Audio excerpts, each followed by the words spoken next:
خاندانی لوگ تھے یا نہیں تھے؟ ہائے ہائے کیسے، دیکھو ایک ایک چیز سیکھنے کی ہے.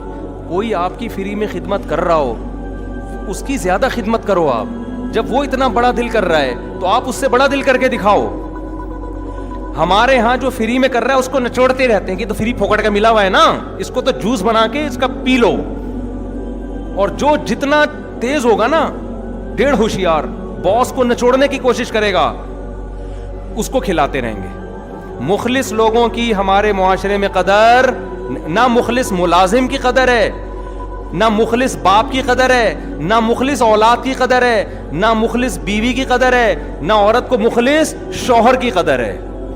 بیوی مخلص ہے جس کی آپ کے مال پہ نظر نہیں ہے، وہ کہتی ہے بچا بچا کے آپ کو واپس کر دیتی ہے، کھلاؤ اس کو خوب دبا کے کھلاؤ. بولو بھائی جب تیرا دل اتنا بڑا ہے، بیگم یہ لو یہ 5000 کا نوٹ، بس میرا ویسے ہی دل کر رہا تھا.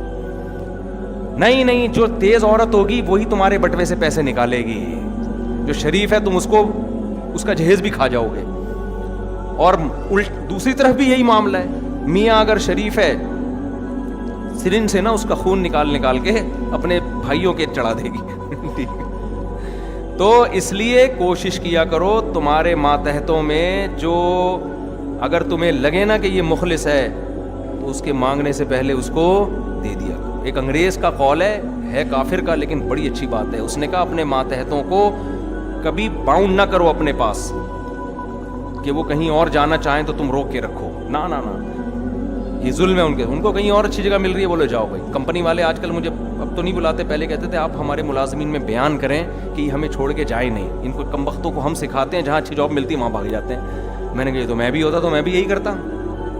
آپ نے ان کو سکھایا اپنے لیے، اپنے فائدے کے لیے، تو ان کو اپنا فائدہ جب کہیں اور نظر آئے گا تو جائیں گے یہ.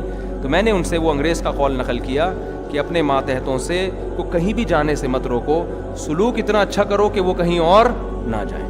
تو اگر کسی اور کمپنی سے ان کو اچھی آفر آ رہی ہے، آپ بولو میں تمہاری تنخواہ یہیں بڑھا رہا ہوں، تو نہیں جائیں گے. وہ نہیں بڑھا رہے تو پھر وہ تمہارے باپ کے غلام تھوڑی ہیں جو یہاں رہیں گے. چلو تو موسیٰ علیہ السلام، وہ جو لڑکیاں تھیں نا، بس یہ ہم ختم کرنے ہیں پھر باقی کل کریں گے انشاءاللہ. تو وہ جو لڑکیاں تھیں ان کے والد بھی خاندانی، وہ یہ کر سکتے تھے کہ چلو کسی نے فری میں پلا دیا بس ٹھیک ہے جاؤ چھوڑو بس، اللہ اس کو جزائے خیر دے. لیکن ان کے باپ نے قدر کی کہ ایک طرف اتنے نالائق لوگ کہ بیٹیوں کو ایسا نہیں کر رہے کہ لیڈیز فرسٹ، بھئی آپ پہلے آ جائیں. ایسے نالائقوں میں اگر ایک ایسا ہے جو فری میں اتنی خدمت کر رہا ہے، ترس آ رہا ہے، تو ہمیں بھی دل بڑا کرنا چاہیے. اس کو اس کی اجرت ہم دیں گے.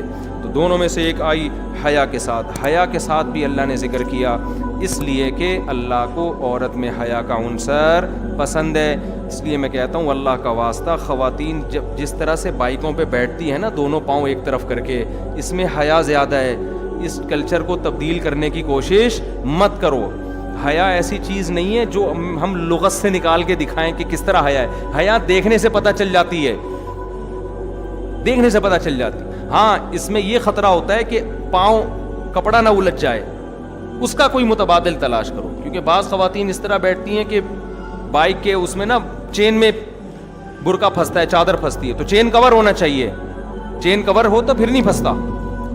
تو سمٹ کے بیٹھیں تاکہ کپڑا پہیے میں پھنسنے کا خطرہ نہ ہو. باقی اس پہ بخاری مسلم کی حدیثیں پیش کرنا کہ اونٹ میں خواتین ایسے بیٹھتی تھیں، یہ پاگلوں والی حرکتیں ہیں. یہ اونٹ میں تو اس طرح بیٹھ ہی نہیں سکتی، اور بائک کو آپ اونٹ پہ قیاس نہ کرو. یہی وجہ ہے کہ آج آپ کوئی بھی علماء صلحاء دیکھیں گے، حتیٰ کہ جو یہ دلائل دے رہے ہیں نا کہ اس طرح بیٹھنا چاہیے، ایک پاؤں ادھر ایک پاؤں ادھر کر کے، وہ بھی اپنی بیوی اور بہنوں کو اس طرح نہیں بٹھاتے بائک پر. ان کو پتہ ہے کہ اچھا نہیں لگے گا یہ عمل دیکھنے میں. تو اس لیے حیا کو جتنا پروموٹ کر سکتے ہو میرے بھائی کرو. اور حیا کے کوئی لگے بندے اصول نہیں ہوتے. عرف بہت ساری چیزوں میں عرف فیصلہ کرتا ہے کہ حیا کس میں زیادہ ہے. ہاں کوئی خاتون خود بائک چلا رہی ہوں تو چلانے میں وہ اس طرح کر کے بیٹھ نہیں سکتی، وہ ایک مجبوری ہے.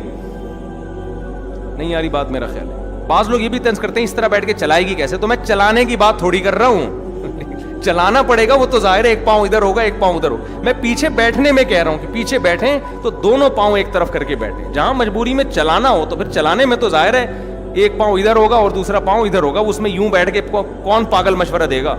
تو کیڑے نکالنے والوں کو، ایپ تلاش کرنے والوں میں سینس نہیں ہوتی، وہ پھینکتے رہتے ہیں بیٹھ کے، الٹ پٹانگ باتیں کرتے رہتے ہیں. خیر ہم اپنی بات کی طرف آتے ہیں.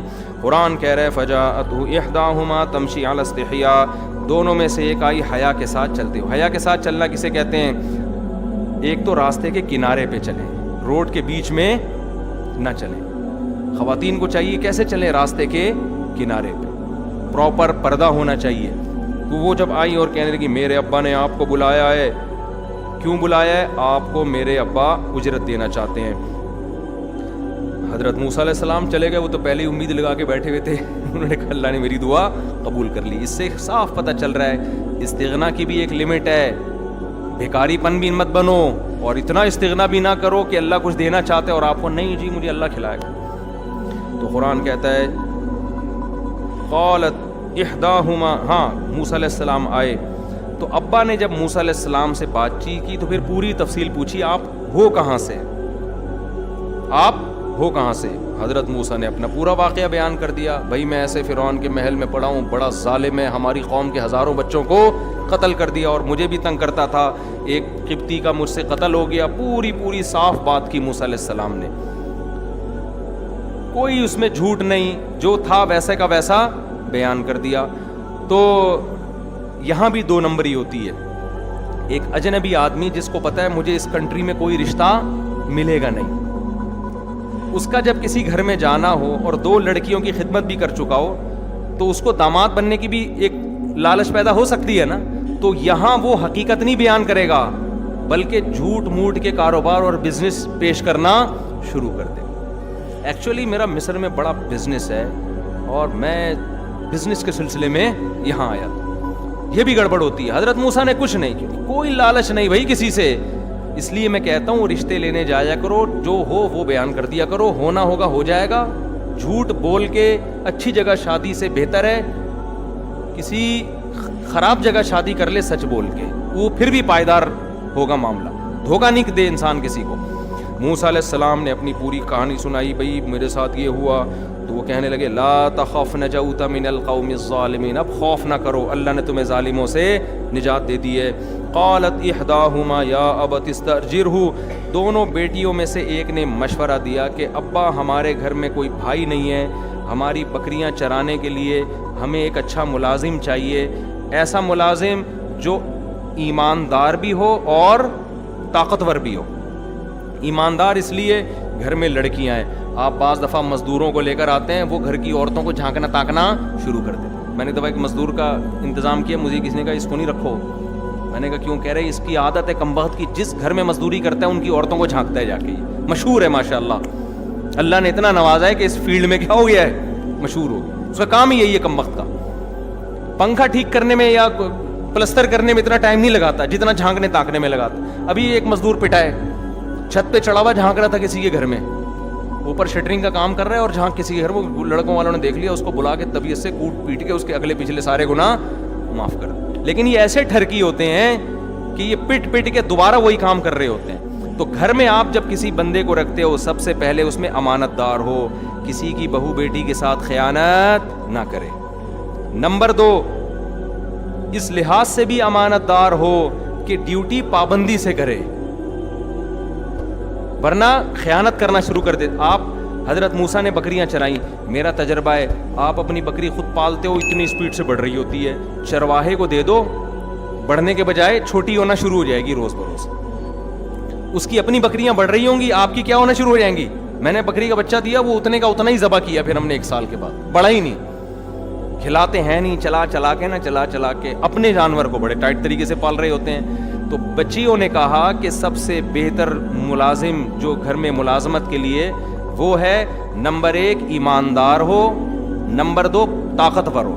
خالی نیک ہونا بھی کافی بولو نا نہیں ہے، کیونکہ آپ بعض دفعہ ایسا آدمی ملازم رکھ لیتے ہو کہ اس کی تنخواہ اتنی نہیں ہوتی جتنا اس کو کھلانے پلانے گلوکوز کی بوتلیں چڑھانے پر خرچ ہوتا ہے. آپ یہ بھی میرے پاس ایسے کیسز بھی آ چکے ہیں. تو صحت مند ہونا چاہیے. تو یہ صحت مند بھی ہے. صحت کا اندازہ اور ایمانداری کا اندازہ ان بچیوں نے اتنی دیر میں کیسے لگا لیا؟ سوال پیدا ہوتا ہے نا بھائی. ان کی تو 2 ملاقاتیں ہوئی ہیں اور ایک دم انہوں نے فیصلہ کر لیا کہ ایماندار بھی ہیں اور طاقتور بھی. علماء کہتے ہیں طاقت کا اندازہ لگایا ڈول نکالنے سے. وہ جو لوگ تھے نا وہ ایسے یوں کر کے نا کھینچ رہے تھے، گھنٹہ لگ جاتا تھا ان کو ہمارے حضرت تو پوری نقل کر کے بتاتے تھے نا, ای کی چی چی کی آوازیں آ رہی ہوتی تھی, ڈھول بھی بڑے بڑے ہوتے تھے پہلے. حضرت موسیٰ گئے ہیں اور ایسے کر کے ڈھول نکالا. ان بچیوں کو اندازہ ہو گیا کہ یہ نوجوان کمزور نہیں ہے, اور امانت کا اندازہ ایسے ہوا کہ اس پورے پروسیس میں انہوں نے دیکھا کہ ان کی نگاہیں مسلسل زمین پر جھکی ہوئی تھی. ایک دفعہ بھی انہوں نے لڑکیوں کی طرف نگاہ اٹھا کے نہیں دیکھا. میں نے ایسے لوگ بھی دیکھے, آپ مستورات کے ساتھ جا رہے ہو نا کار میں, پیچھے ٹیکسی والا کیا کرتا ہے, وہ جو گلاس ہوتا ہے نا پیچھے دیکھنے کا, وہ آپ کی بیوی پہ سیٹ کر دیتا ہے. یہ گرلز اسکول جو ہوتے ہیں نا, گرلز, ان میں جو وین پہ نہیں آ رہے ہوتے, وین میں لے جانے کے لیے جو ڈرائیور ہوتے ہیں, ان میں بہت ہوتا ہی ہے. ایسے شادیاں ہوئی ہیں, ہمارے ایک جاننے والے تھے, وہ اب تو پرانا ہو گیا, ان کو نہیں پتا چل, تو بچے بھی ان کے بڑے ہو گئے, بچپن کا واقعہ ہے. وہ لڑکیوں کے اسکول میں نا لڑکیوں کو لے کے جاتا تھا وہ لڑکا, تو وہاں اس نے ایک لڑکی پہ سیٹ کیا ہوا تھا وہ گلاس, وہ نہیں جو پیچھے دیکھنے کی, آنکھ مٹکا ہوا ہے, اور بالآخر الحمدللہ دونوں کی شادی ہوئی. چلو اچھا ہوا شادی ہو گئی, بچے بھی ہو گئے ماشاءاللہ, پھنسی خوشی زندگی گزر رہی ہے ان کی. تو اس طرح بھی ہوتا ہے بھائی, ٹھیک ہے شادی ہونا تو ٹھیک ہے, لیکن ابا نے اس لیے تھوڑی بٹھائی ہے بچی کہ آپ گلاسز سے اس کو جھانکو, آپ ویسے ہی پیغام بھیج دیتے.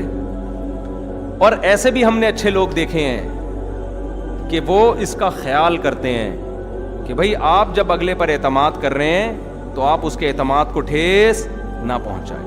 ایسے بھی لوگ میں نے دیکھے ہیں, آپ اپنی وائف کے ساتھ بیٹھے ہو, وہ فوراً گلاس وہ ایسی جگہ فٹ کر دیتے ہیں کہ کسی عورت پہ نظر نہ پڑے ان کی. تو یہ عورتوں کو بہت جلدی پتہ چل جاتا ہے کہ کس کی آنکھوں میں مکاری ہے اور کس کی آنکھوں میں حیا ہے. یہ مردوں کو پتہ نہیں چلتا, یہ عورتوں کو 2 منٹ میں پتہ چل جاتا ہے.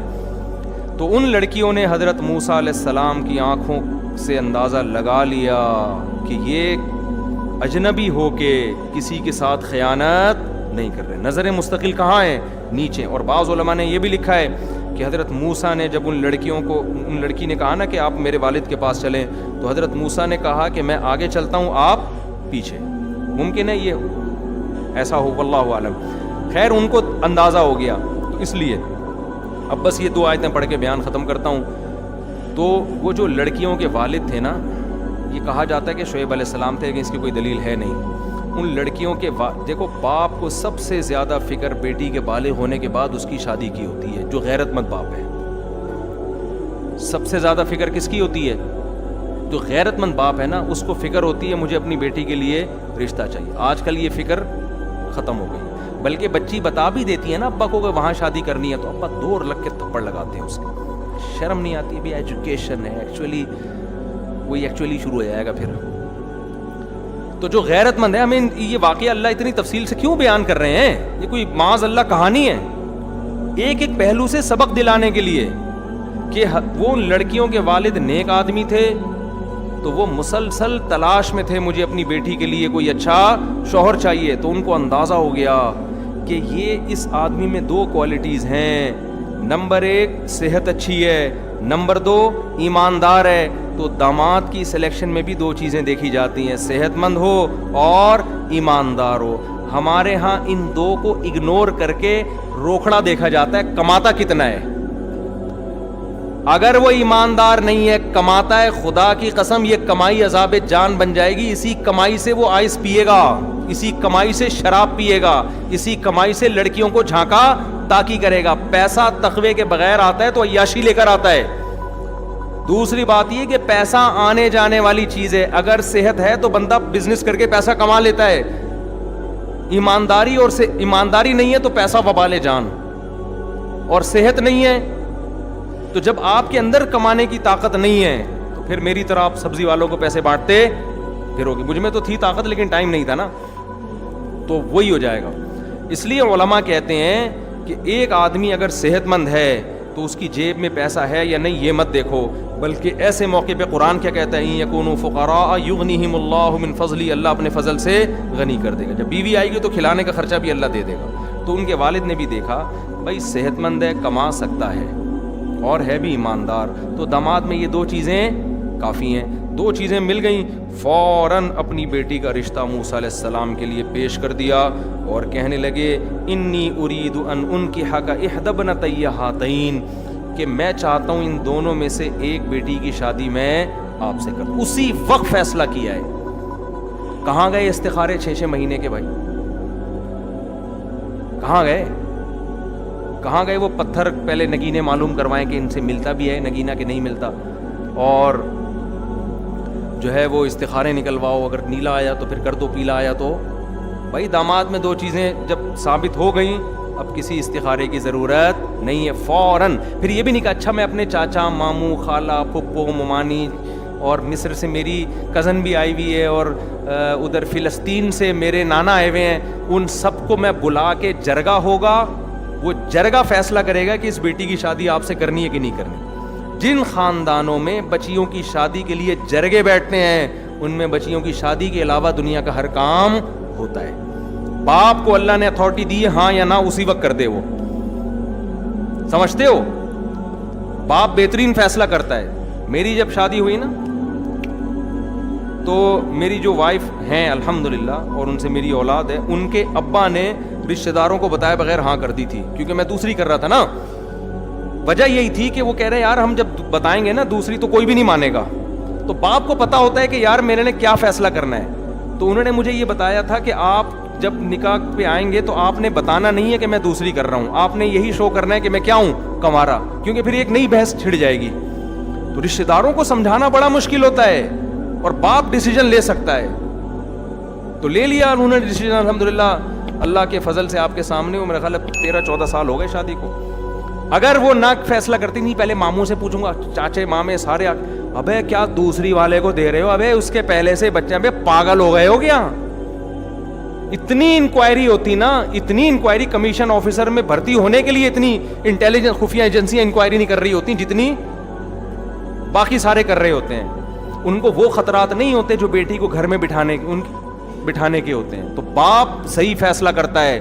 اس لیے میں لوگوں سے کہتا ہوں کہ جب آپ کی بیٹی کے لیے کوئی پیغام نکاح بھیجے زیادہ ادھر ادھر لوگوں کو لفٹ کرانے کی ضرورت نہیں ہے، خود فیصلہ کرو خود. سمجھتے ہو؟ تو ان کے ابا نے بھی خود ہی فیصلہ اسی وقت، کوئی چاچا ماما کو فون نہیں کیا، نہ کسی سے مشورہ، کہا انی اریدو، میرا ارادہ ہے میں اپنی دونوں بیٹیوں میں سے ایک کا نکاح کس سے کرنا چاہتا ہوں، آپ سے. لیکن خطرہ یہ ہے کہ ادھر آپ کی شادی ہوئی ٹھیک ہے نا، آپ بیٹی کو لے کے چلے گئے. میری تو یہی 2 بیٹیاں ہیں گھر میں خدمت کرنے کے لیے، تو میں بوڑھا، میری خدمت کرنے والا کوئی بھی نہیں بچے گا. شرط یہ ہے کہ 10 سال آپ نے بکریاں چرانی ہے، جو ہمارے گھر کا ذریعہ آمدن ہے، جو ہمارے گھر کا ذریعہ آمدن ہے. اور 8 سال چرانی ہے. 2 اگر آپ اپنی طرف سے کر دیں تو یہ غریبی ہے، یہ آپ کی طرف سے ہم پر کیا ہوگا، احسان. حضرت موسیٰ نے فوراً فیصلہ کیا ہے. حضرت موسیٰ نے بھی یہ نہیں کہا کہ ایکچولی میں ذرا استخارہ کر لوں پہلے. اس وقت حالانکہ پیغمبر بنے نہیں تھے. میں ذرا اپنی والدہ سے فون کر لوں. اب ظاہر ہے مصر والدہ سے کہاں جاتے ہیں ملاقات کے لیے، بس بھائی اب دوسرے ملک میں رہے. والدہ بھی نیک تھی، ان کو پتا تھا میرا بیٹا میرے لیے کوئی اچھی بہو ہی لے کر آئے گا. کچھ بھی نہیں، پہلے میں اسٹیبل ہو جاؤں. ایکچولی اصل میں یہ جو 10 سال میں بکریاں چراؤں گا یہ پہلے میں کمیٹی ڈالوں گا، پھر میری کمیٹی 6 سال کے بعد نکلے گی. پھر جب کمیٹی نکلے گی اس سے میں گولڈ خریدوں گا، پھر میں ڈیفنس میں گھر خریدوں گا، پھر اس کے بعد یہ ہوگا، پھر یہ ہوگا. جیسے کہ آج کل نوجوان کر رہے ہیں، ساری چیزیں ہو جاتی ہیں. جب بادام آتے ہیں تو کھانے کے لیے دانت منہ میں نہیں بچتے. میں نے دیکھا الحمدللہ بہت سے لوگوں نے اسٹیبل ہو کے شادی کی ہے، اسٹیبل ہو گئے. اور وہی میرا والا حال ہوا کہ جب پیسہ تھا تجربہ نہیں تھا، اور جب بزنس کا تجربہ آیا پیسہ شارٹ ہو گیا. تو بھائی ایک عمر ہے، کم عمری میں شادی کرو، جوانی میں شادی کرو، اس میں شادی کی لذت ہے، اس میں میاں بیوی میں عشق جیسی محبت ہوتی ہے. یہ جو بڈھے ہو کے، میں تو نکاح پڑھا رہا ہوں نا، اللہ کی پناہ مجھے عجیب سا لگ رہا ہوتا ہے دولہا کو دیکھ کے. اس وقت تو میں کچھ نہیں کہتا، اس کو بہت مبارکباد دیتا ہوں، لیکن سمجھ میں نہیں آ رہا تو اس کی مبارکباد دوں یا تعزیت کروں، اس کی عیادت کروں. اس لیے بھائی ایک جگہ تو میں شادی میں گیا، میں سمجھا یہ دولہا کے نانا ہیں، پتہ چلا وہی دولہا تھے. بڑے میں نے کہا چلو اب کیا غنیمت ہے، اب بھی کر رہے ہیں. وہ دولہا تھے حضرت جی. تو اگر زندہ ہیں تو اللہ ان کو نیک صالح اولاد عطا فرمائے. ایک 80 سال کا بوڑھا آدمی مری میں ہمارے ایک جاننے والے عالم ہیں، اس نے کینیڈا میں کوئی لڑکی پھنسا لی، انگریز لڑکی نا، پاکستانی بڑے ہوشیار ہوتے ہیں. تو لڑکی پھنسا کے اس کو بلا لیا کہ شادی کروں گا.